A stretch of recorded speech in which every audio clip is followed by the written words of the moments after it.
Hello everyone, my name is Jasmine McCoy and welcome to my channel. If you are new here, thank you for clicking in. Go ahead and like and subscribe to join the family we have here. But if you're a returner, I'm very happy to have you back. This video is at the request of one of my subscribers, Brian. He said, "Hi Jasmine, I'm a returner. We love you all." He said, "Can you make a video of top books that inspired you?" And it is an entire year later. Not really, it was just 2021. But I told him that of course, yes, I can do it and that I would be working on it. Now that all of the holidays are over, I was able to get yours filmed. So this is that video. A video about some of the books, specifically 9 of them, that inspired me. And it had me thinking, when I saw this comment, I was like, ooh, I have not read for pleasure in probably 5 years. Ever since going to Harvard, most of my reading has had to be geared towards whatever it is I'm doing in class. Reading the textbook, reading the novel or the book that they're having us read, with the goal of either showing that I know the information on a test or being able to write about it for an essay. And it made me get a little sad, honestly, because I love reading and I still do. But this request had me think I need to get back into reading. So these books, I decided to pull from a bunch of different areas of my life, and also not just adult books. I thought, why don't I talk about also some of the books that really started my love for reading or knowledge? So it covers a wide range of age groups and topics, but we're going to jump right in. And some of these books I have physically. Other books, I can't find them, but I have pictures. So if I don't have the book, I will put the cover over here. But the first book is The Underneath by Applet. And this book, that's the cover. This book is so important to me because this is the book that started my interest in reading. This is the first chapter book that I ever read. Granted, the chapters were 2 or 3 pages, but still it's a chapter book. And the book also had, because I like pictures and arts, and I still do, it had really nice illustrations in the book. And this book is one that I've read upwards of 20-25 times now. It's a book that I would read at the beginning and end of every summer. Don't know why, it was just something that I did in order to mark the end of the school year and the beginning of the school year. And when I was younger, I loved the fact that it was basically 6 different stories. The stories of like a mother cat and her kittens, an old dog, a alcoholic man, an alligator king, and a shape-shifting snake woman, and all 5 of their stories converging. And that to me was just beautiful. So that's what it started out at the beginning of me reading and rereading this book. And then eventually, as I got older, I started thinking, whoa, this book does cover a lot of honestly quite adult topics when you read them with an adult mind. So it talks about alcoholism, neglect, what it is that people will do in order to find the love that they're looking for, or how they will change themselves in order to find love. And that is just the reason why I love this book so much, because it grew with me, and also I took very good care of it, despite how many times I reread it. So the first one, The Underneath by Applet. The next book I do not have, but I know it is somewhere in this house because there is no way that I would have given this book away. It is the Star Wars character encyclopedia. And you're thinking, huh? How did this book inspire her? Well, I am a huge sci-fi nerd. That is a part of what defines me and makes me me. And yes, I do love Star Wars over Star Trek. It was this book that started and developed and just inspired my absolute obsession with characters and character design. So, because it's Star Wars, it is a universe that is constantly growing. There have been many, many character encyclopedias, but here's the cover of the one specifically that I am talking about. I read this one backwards, forwards, knew all of the characters, knew all of their uniforms, all of the scars, the accessories that they had, because I was that into it.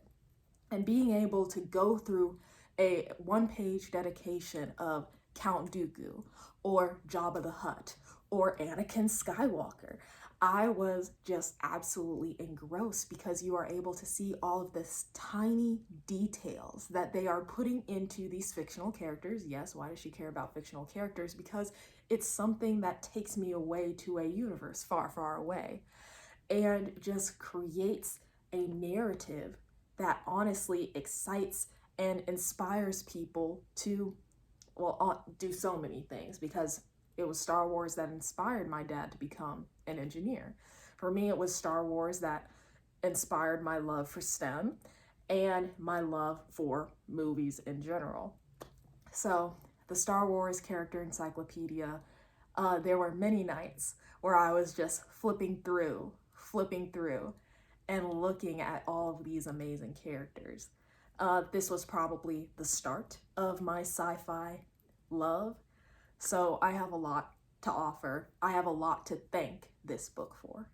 The next thing we have is The Nightmares by Dan Pablocki.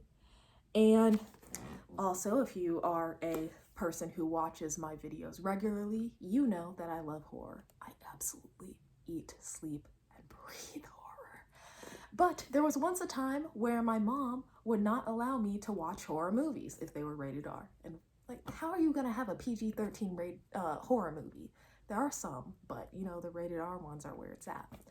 So me being younger, not being able to watch rated R horror movies, I thought, well, okay, Mom, I'm going to buy some horror books. And obviously, these are not Stephen King. They're not that level of horror, but I had to start somewhere. So this book is what inspired my love for horror. And as you can see, this book has been very well loved. Look at the spine, it has all the cracks in it.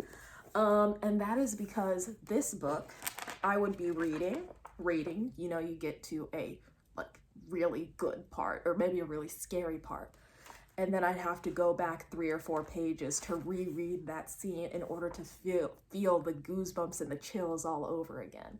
So that's why this book is a little busted. It's not because I hurt the book in any way. This is just it being well loved.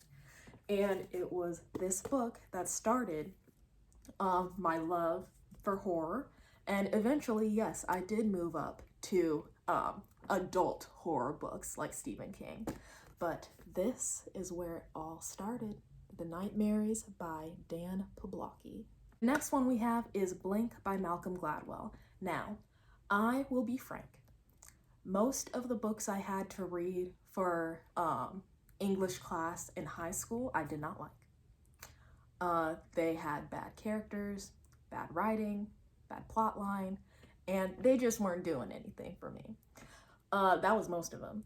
But this book, Blink by Malcolm Gladwell, and you're like, that's not even, it doesn't even have a storyline. It's just, it is basically just scientific writing about the way in which we make snap decisions, the way in which we judge and critique people in the blink of an eye in order to control the way in which that we will interact with them. Before they've even opened their mouth, before they have said anything, we have already gone through a schema that has activated a script that will enforce the way in which that we maybe stereotype or discriminate against some people. And that book, I was going ahead. I don't care if we have to read to chapter 15. I'm going to read to chapter 17 because I am that much into the book. And it prompted me to start thinking about the ways in which I view the world, how it is that I have been changed by the world. Because there was one part, even in class, I said, I don't really think that all of our snap decisions are really our own. I think that they are a representation and a reflection of the teachings that we have been exposed to over our lives, that we have no control over, that we have learned, ingrained, encoded, and that is what we're doing. I think that that is really sometimes a part of what it is that our snap decisions are. They are the snap decisions of the society that we live in, which admittedly is discriminatory based on many different things: race, gender, sex, sexual orientation, religion. So, like, as you can see, in class, I had a lot to say about this one, but it really started and inspired me to think about and always make sure that I pause when I have any kind of negative thought, when I have any kind of assumption that I make. Why am I making this negative thought or assumption? And is that really the way I feel, or is that just the way that I have been taught to feel? And what am I going to do in order to make sure that I don't let these negative thoughts or assumptions impact the world around me? What am I going to do to relearn and take everything at face value instead of making a snap decision? So I love this book. I just talked about one of the good books that I read during high school English class. But another thing that irked me about English class, because I also talked about bad story, but bad plot line, all that kind of stuff. Another thing that irked me about high school English was the lack of diversity. And I mean, that's just books in general, really. Most of them are white focused, white centered, and that was reflected in the reading. But we had two books that were Black centered. It was Song of Solomon and Zora Neale Hurston's Their Eyes Were Watching God. And Their Eyes Were Watching God was the first Black centered book that I had to read during high school. And here I am thinking, oh my God, yes, Black people. And finally, they're at the center of the book. They're at the center of the narrative. They are the main character instead of the side character. So I was super excited. Spoiler alerts, but looking at the back, you see it's about a Black woman, relationships, love, all that kind of stuff. It starts off, she gets into her first relationship. It's not good. And I'm thinking, okay, it's like the first 50 pages or whatever. Okay, we got to start bad, then we'll get good. She leaves that marriage, gets a new marriage. It's worse than the first. And I'm like, ugh, okay. We still got 150-ish more pages to go. We'll get to the good stuff. Hopefully, she will find someone who loves her. And then we get to the third person, because she leaves the second guy as well. She gets to the third person, and it's still bad. But they're framing it as it's supposed, like, it is better than the other two, but it's still not good. And because he steals money from her, he is verbally and emotionally abusive to her, and not treating her the way that she needs to be treated. So I'm sitting here, we get to the third and a presumably final person, and I'm distraught. I am disappointed. I feel cheated. And I'm just like, huh? And even in my, because this is a book I had to read for class, there's a bunch of notes on the side of me going, what? He stole that much money? What? Why doesn't she just leave? So, this is a book that inspired me, not for good reasons, but for negative reasons. I guess kind of good reasons, because this book is the reason why I took What's Love Got to Do with It? Black Intimacy and Love, which is a class that I took in college. I took that class because of this book and how much I hated it. And I know hate is a strong word, but it left me with nothing. And it tried to frame the third relationship as something that was good when it obviously wasn't.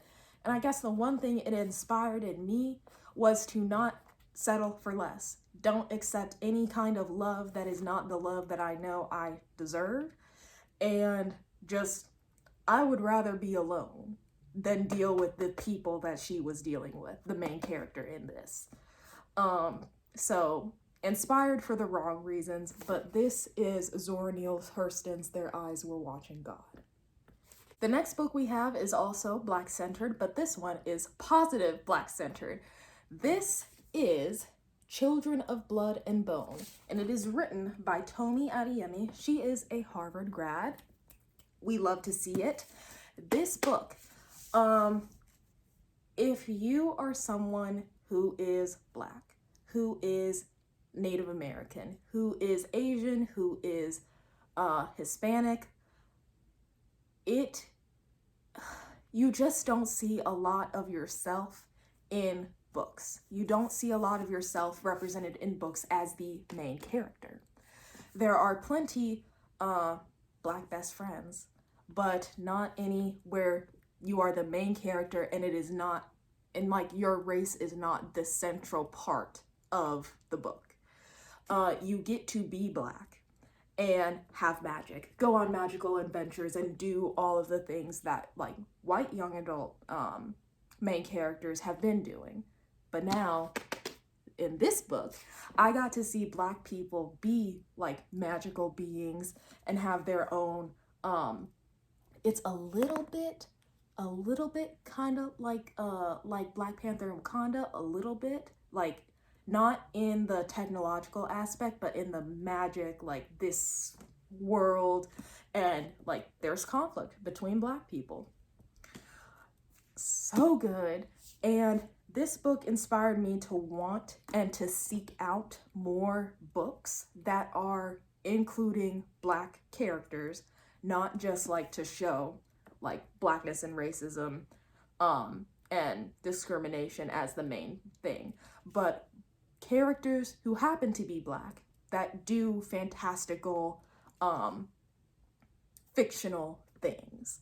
So that is what I love about this book, Children of Blood and Bone by Tomi Adeyemi. And also just the cover, beautiful. There is a reason why I got this hardcover, because I wanted to give her her money. But look at this. Look at this.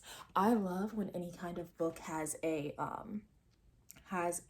map in it, because that is just another level of like,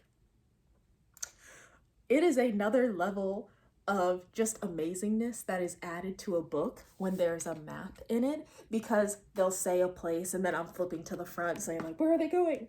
And just beautiful. Absolutely beautiful. My next book is Becoming. Yes, it is the book about Michelle Obama. In my opinion, the best first lady that we have ever had, the most educated first lady, the most awesome first lady that we have ever had. And being able to see her story, her growth through all of those years, it has me saying, "Oh, wow, she really did that. Like, go off, sis, you did that."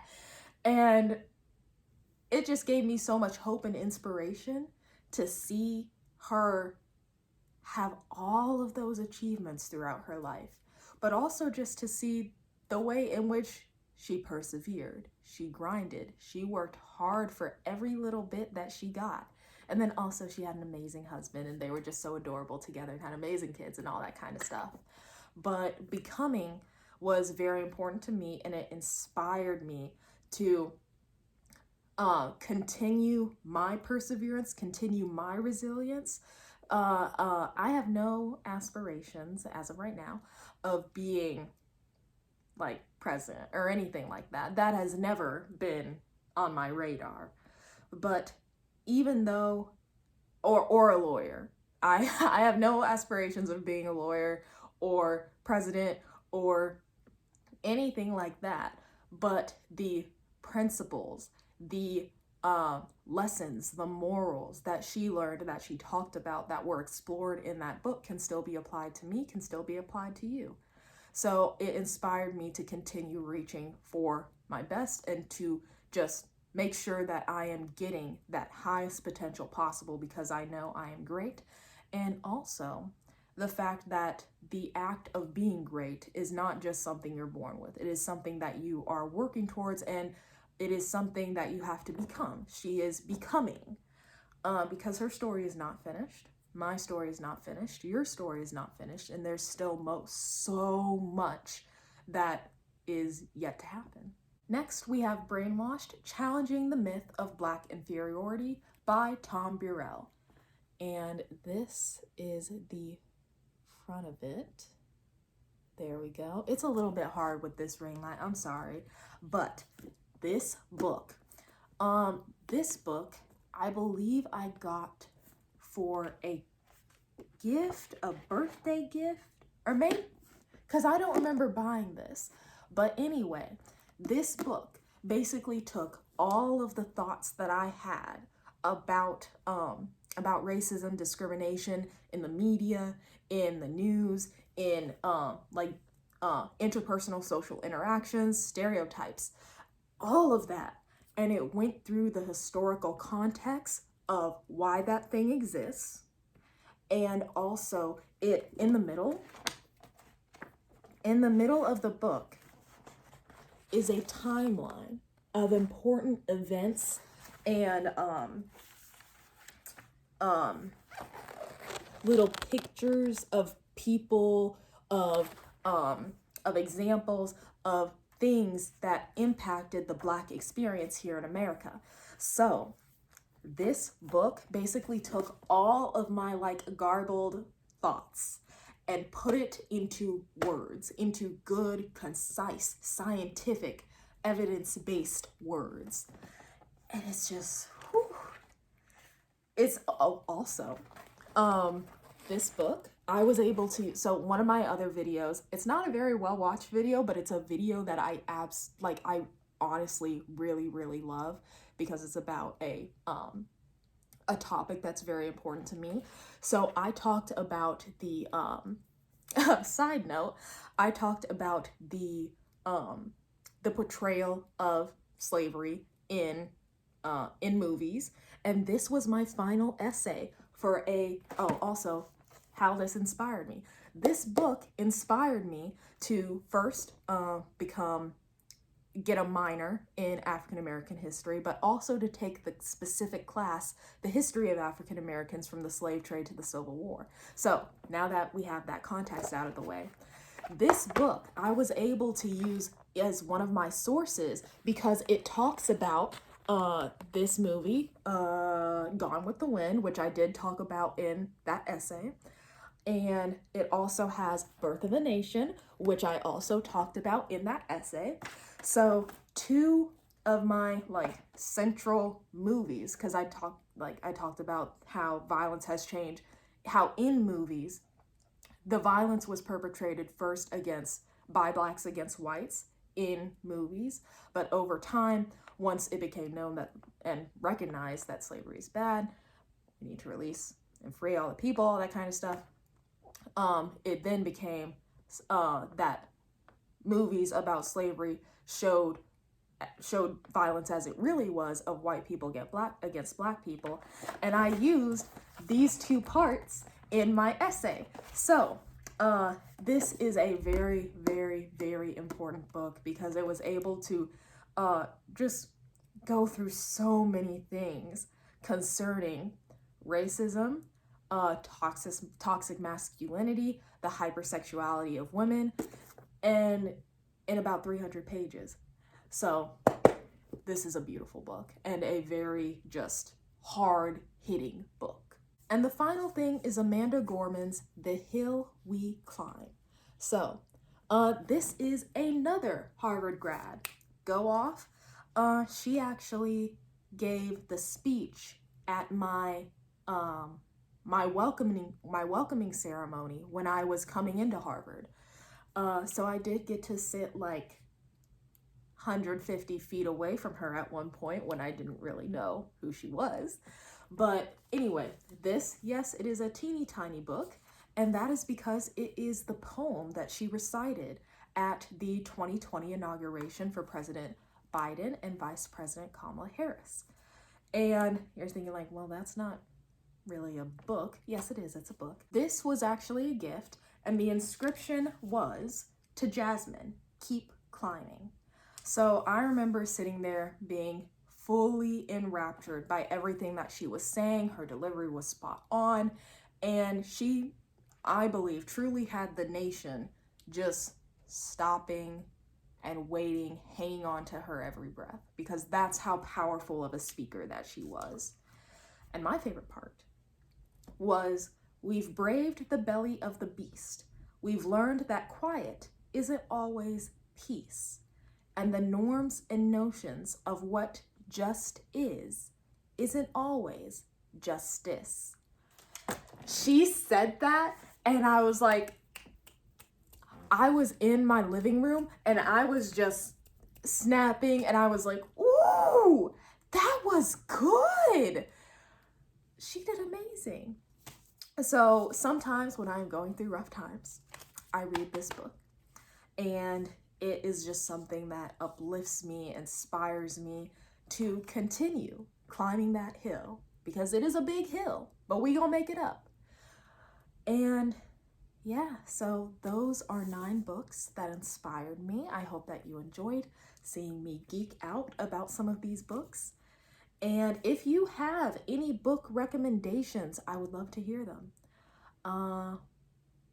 Also, Brian, again, thank you very much for that suggestion. You have reinvigorated my love for books, my love for reading. And I have had a bunch of books sitting on my shelf waiting to be read. So now I feel like I'm actually gonna start one of them. Thank you very much, and I will see you all in the next video. Bye.